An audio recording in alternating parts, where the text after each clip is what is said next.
The Adventures of Pinocchio by C. Collodi.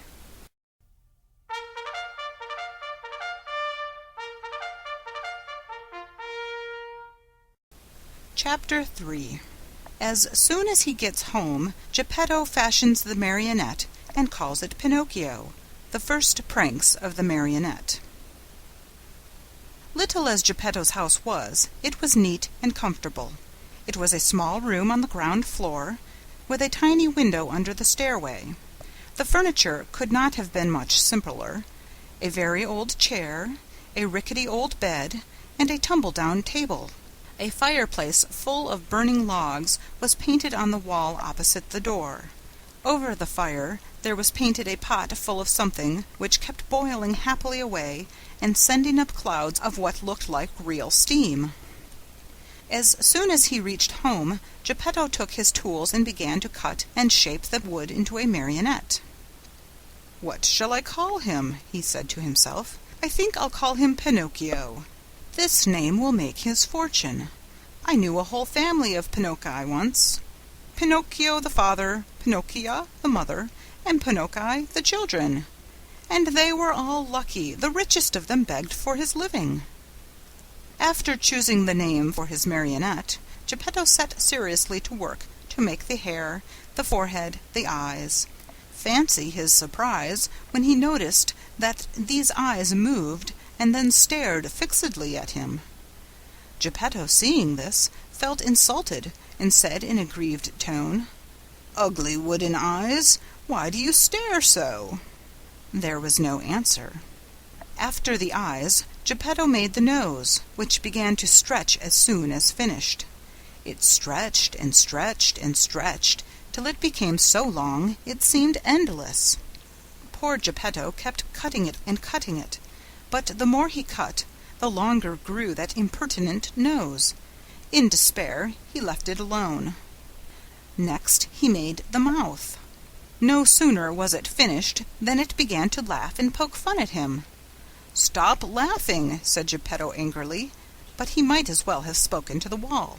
"Stop laughing, I say," he roared in a voice of thunder. The mouth stopped laughing, but it stuck out a long tongue. Not wishing to start an argument, Geppetto made believe he saw nothing and went on with his work. After the mouth, he made the chin, then the neck, the shoulders, the stomach, the arms, and the hands. As he was about to put the last touches on the fingertips, Geppetto felt his wig being pulled off. He glanced up, and what did he see? His yellow wig was in the marionette's hand. "Pinocchio, give me my wig!" But instead of giving it back, Pinocchio put it on his own head, which was half swallowed up in it. At that unexpected trick, Geppetto became very sad and downcast, more so than he had ever been before. "Pinocchio, you wicked boy!" he cried out. "You are not yet finished, and you start out by being impudent to your poor old father. Very bad, my son, very bad!" And he wiped away a tear. The legs and feet still had to be made. As soon as they were done, Geppetto felt a sharp kick on the tip of his nose. "I deserve it," he said to himself. "I should have thought of this before I made him. Now it's too late."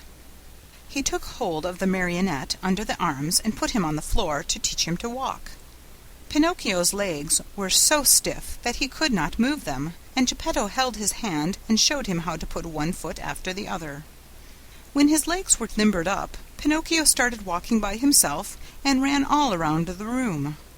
He came to the open door, and with one leap he was out into the street. Away he flew. Poor Geppetto ran after him, but was unable to catch him, for Pinocchio ran in leaps and bounds, his 2 wooden feet, as they beat on the stones of the street, making as much noise as 20 peasants in wooden shoes. "Catch him! Catch him!" Geppetto kept shouting. But the people in the street, seeing a wooden marionette running like the wind, stood still to stare and to laugh until they cried. At last, by sheer luck, a carabinier (a military policeman) happened along, who, hearing all that noise, thought that it might be a runaway colt, and stood bravely in the middle of the street with legs wide apart, firmly resolved to stop it and prevent any trouble. Pinocchio saw the carabinier from afar and tried his best to escape between the legs of the big fellow, but without success. The carabinier grabbed him by the nose, it was an extremely long one, and seemed made on purpose for that very thing, and returned him to Maestro Geppetto. The little old man wanted to pull Pinocchio's ears. Think how he felt when, upon searching for them, he discovered that he had forgotten to make them. All he could do was to seize Pinocchio by the back of the neck and take him home. As he was doing so, he shook him 2 or 3 times and said to him angrily, "We're going home now. When we get home, then we'll settle this matter."